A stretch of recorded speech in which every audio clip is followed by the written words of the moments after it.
Hi guys, this is Lady Blind Wolf, and I'm doing my day 4 of my Ghost Experience Challenge.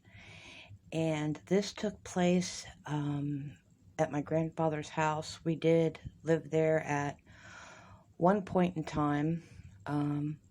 It was known that there were Native American tribes that had lived on the land where his house had stood for many years. We had also had several experiences with things being moved. At night, you would hear going up and down the stairs, and you knew everyone was asleep.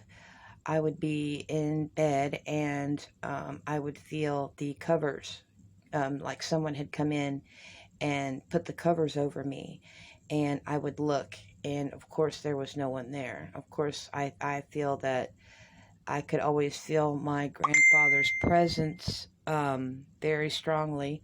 So my grandmother's presence very strongly, as well as there was an incident where we were building a fort, and my cousin and I, and we could feel someone watching us.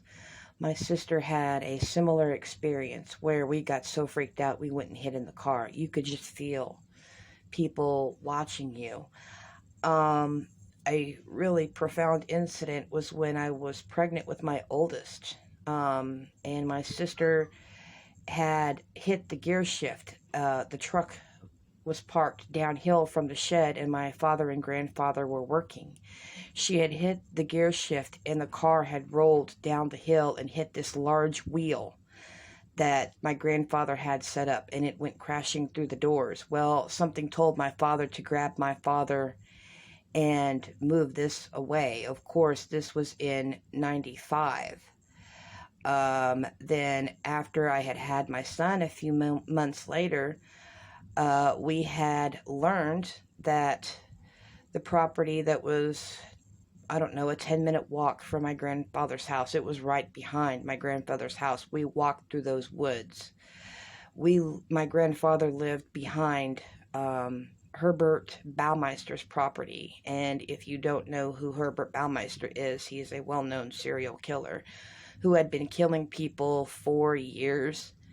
And they believe that he was the highway killer. I can't remember the name of the highway. I will include some links to the description box, but there have been tons. Ghost Adventures has even been there to the property, and I believe some of the people that Herbert had murdered helped save my father and my grandfather. It wasn't their time, clearly. But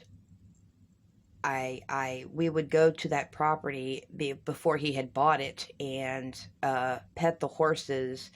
And one of the men had arranged for me during my senior year of high school to, the owner at the time before Herbert had arranged for me to come onto the property for job shadowing because I had been accepted to Midway College to work with horses. But sadly, he lost the property, and of course, Herbert had bought it. It was so bad that they even came onto my grandfather's property and the woods behind his property and had investigated. As far as I know, to this day, whenever they dig on the property, they are still finding bits and pieces of human remains on the property. So that was day 4 of my Ghost Experience Challenge. Years later, before my grandfather became too sick, you could still feel things around that house. But like I said, this is day 4 of my Ghost Experience Challenge, guys. Peace, love, and light. And please like and subscribe. Thank you.